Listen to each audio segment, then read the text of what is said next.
नमस्कार, मी रेखा. सर्वांचं खूप मनापासून स्वागत. आज आपण छान पौष्टिक आणि भरपूर प्रोटीनयुक्त असा नाश्त्याचा एक प्रकार पाहणार आहोत. तर हे मिनी डोसा बनवण्यासाठी मी इथे 3 ते 4 तास मुगाची डाळ आणि मसूर डाळ प्रत्येकी एक वाटी भिजत घातले होते.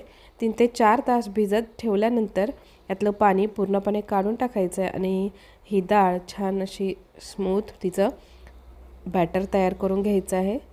मिक्सरला लावून दळून घ्यायचं आहे. हाताने अशा पद्धतीने व्यवस्थित फेटून घ्यायचं आहे, म्हणजे त्याचं फर्मेंटेशन छान होतं.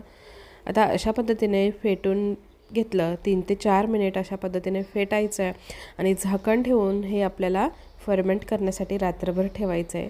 तुम्ही पाहू शकता दुसऱ्या दिवशी सकाळी छान जाळी पडलेली आहे. याला छान पीठसुद्धा आपलं फर्मेंट झालेलं आहे. आपल्याला या बॅटरमध्ये कुठल्याही प्रकारे सोडा वगैरे काही घालायचं नाही आहे. बिना सोड्याचे हे छान असे फुलतात. तर आता हे पीठ पुन्हा एकदा आपण चमच्याने एकसारखं करून घेतलं आहे. यामध्ये चवीनुसार मीठ घालायचं आहे. मीठसुद्धा व्यवस्थित एकजीव करून घेऊया आणि 3 ते 4 हिरव्या मिरच्या अशा पद्धतीने बारीक कुटून घेतलेल्या आहे आणि यामध्ये पीठ जरासं घट्ट वाटतं आहे म्हणून थोडंसं पाणी घातलेलं आहे. आता हे व्यवस्थित एकजीव करायचं आहे. ज्या पद्धतीने मुंगलेट करतात त्या पद्धतीने आपण याचे छान असे छोटे छोटे डोसे करून घेणार आहोत. तर मी इथे कांदा, टोमॅटो, कोथिंबीर, हवं असेल तर तुम्ही बीट, शिमला मिरची किंवा गाजरसुद्धा घेऊ शकता. आता तव्याला मी इथे तेल लावून घेतलं आहे आणि आता ह्या तव्यावर आपण 2 छोट्या आकाराचे अशा पद्धतीने मिनी डोसा म्हणू शकतो आपण याला, अशा पद्धतीने करून घेऊया.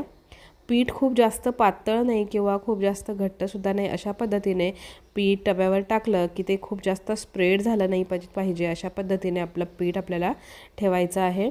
तर यावर कांदा, टोमॅटो, कोथिंबीर, तुम्हाला हवं असेल तर गाजर, बीट, शिमला मिरचीसुद्धा तुम्ही यावर घालू शकता.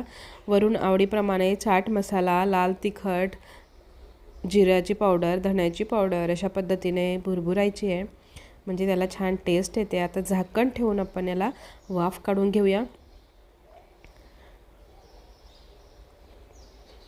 आणि तुम्ही पाहू शकताय छान असे फुललेले आहेत आपले डोसे. मस्त पोटभरीचा नाश्ता होतो हा. नक्की हा प्रकार तुम्ही करून पहा. यामध्ये डाळींचा उपयोग केला आहे, त्यामुळे भरपूर असे प्रोटीन आपल्या शरीराला मिळतात यापासून आणि दिसायलासुद्धा छान दिसत आहे. तर मुलंसुद्धा आवडीने खातील. तर अशाच पद्धतीने आपण आणखी डोसे करून घेऊया.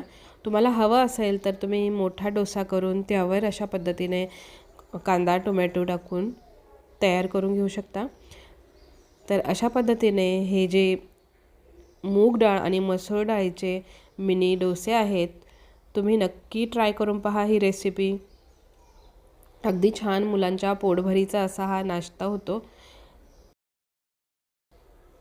तर ही रेसिपी तुम्हाला कशी वाटली तुम्ही नक्की ट्राय करून पहा. रेसिपी आवडली असेल तर लाईक करा, शेअर करा. चॅनलला अजून सबस्क्राईब केलं नसेल तर सबस्क्राईब करा. चॅनलला सबस्क्राईब करून बेल आयकन हिट करा, म्हणजे येणाऱ्या प्रत्येक व्हिडिओचं नोटिफिकेशन तुम्हाला मिळेल.